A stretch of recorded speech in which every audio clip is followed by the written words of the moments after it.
প্রথম কথা হচ্ছে যে when I was in the BRAC board, we always used to discuss how BRAC can become, all the entities of BRAC can become more sustainable in their operation. And BRAC actually does the homework.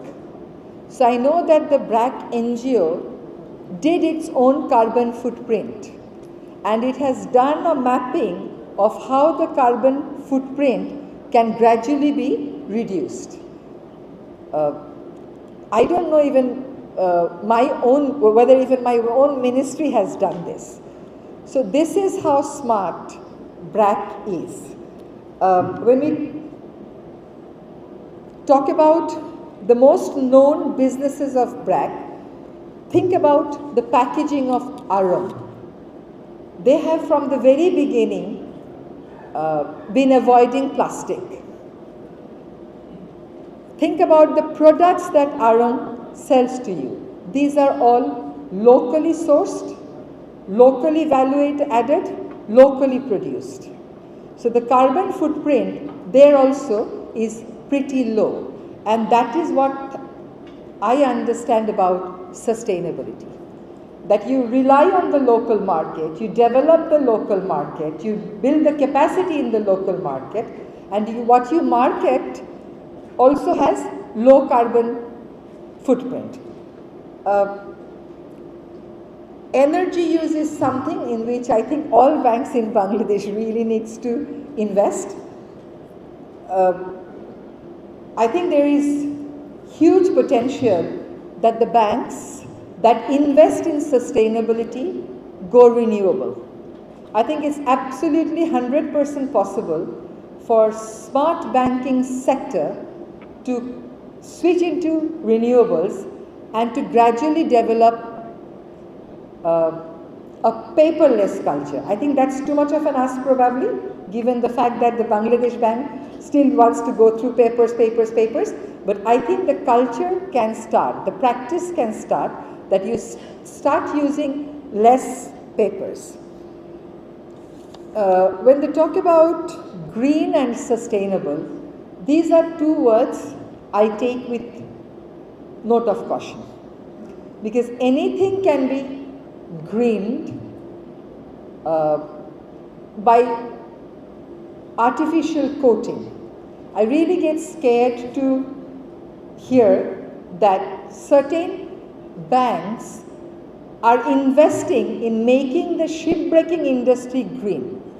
There are certain operations that are inherently dangerous, and it's not easy to make them green.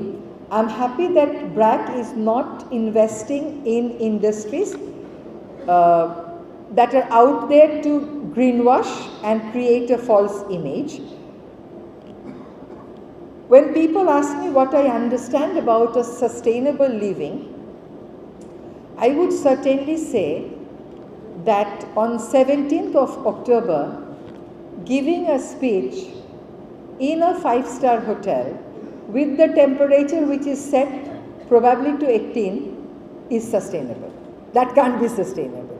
But I think there are many examples of sustainability that our forefathers have created for us. We don't have to look for sustainable model from elsewhere. Think about the lifestyle of a solvent farmer here in Bangladesh. I think that's sustainable.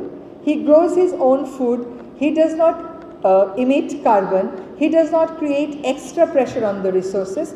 Yes, he has got some demands and some expectations, but his consumerism is not to a level that creates unbearable burden on the nature.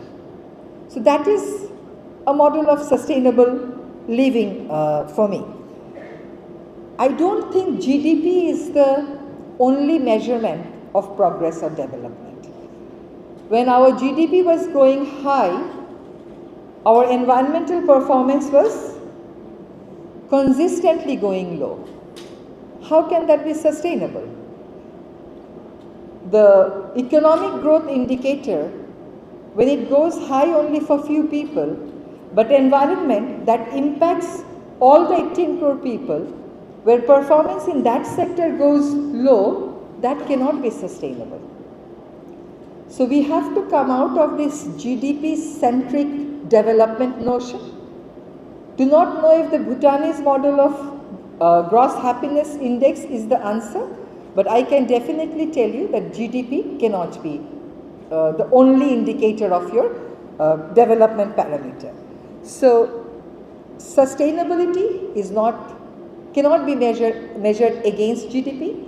Sustainability has to be linked to the local realities, and a bank that does not take action against industries, against ventures that pollute cannot be called banks that are promoting sustainability. I am very happy that BRAC is not supporting industries against whom allegation of pollution is there in the society. The parent law for banking says that no bank in Bangladesh will support any project that is anti-public interest.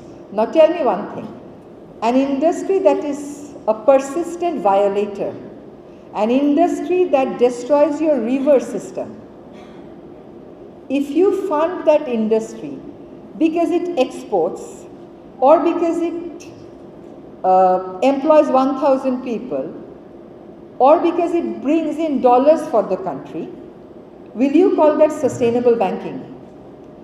Isn't that going against the interest of the public? When the industry will make profit, will it share its profit with us? If it does not, why the public has to share the burden of the industry's pollution? So I think on that we have to make very clear declaration so that my job in the ministry against the polluters get little easier.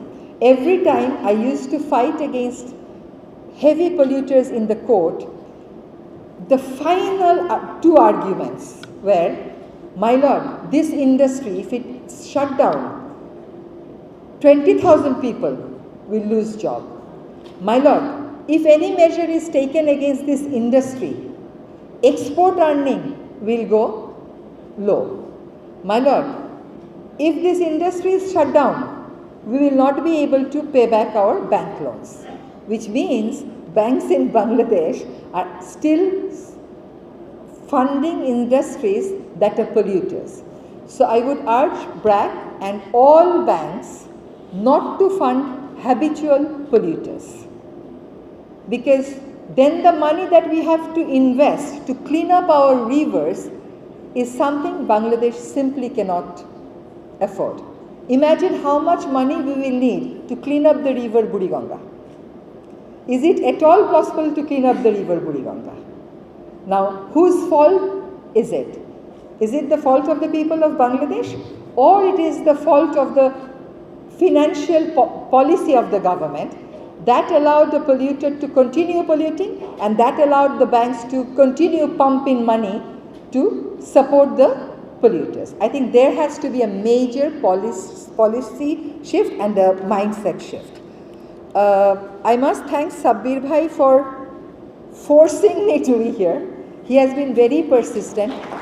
Even when I tell him that, Bhai, I've got fever, but by the time our program will take place, Appa, you will be all right. So maybe his sincere prayer has taken the fever away, but I'm still a bit unwell. When we talk about sustainability, I think another test for sustainability is inclusion. And the videos that we have seen actually show that the operation of BRAC is quite inclusive. If you earn the trust of your clientele, if you listen to them, if you give them a voice in your management, neither you nor your clients will ever have a sense of betrayal. So I admire BRAC for being very inclusive in its approach. Before I conclude, one note of appreciation for this particular hotel. When I was on the other side of the table, I launched this campaign against single-use plastic, and this hotel was one of the first hotels to respond to that call And you see there is no plastic water bottle today on the tables. I look forward to more bright future for BRAC and BRAC Bank, more concrete interventions, community level interventions in sustainable agriculture, in sustainable forest management, sustainable industrialization. I really believe that BRAC will have a vision, BRAC Bank will have a vision where the development will be less consumption oriented, and the shift will be from GDP to inclusion and happiness. I thank you all.